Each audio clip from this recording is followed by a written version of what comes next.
শয়তান বলেছিল যে আল্লাহ আমি তোমার সমস্ত বান্দাগুলি দিয়া জাহান্নাম ভরে দেব।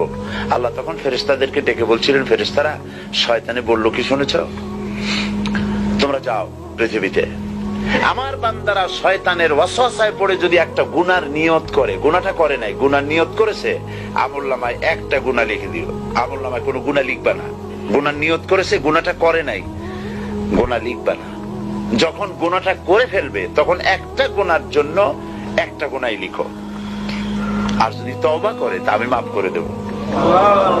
আর যদি আমার বান্দা একটা নেকের নিয়ত করে, একটা নেক কাজের নিয়ত যদি করে, তাহলে কাজটা করে নাই, নেক কাজের নিয়ত করেছে, হজে যাবে নিয়ত করেছে, যায় নাই, যেতে পারে নাই, এখনো দান করবে এখনো করে নাই, নিয়ত করেছে, আমলনামায় একটা নেকি লিখে দিবা।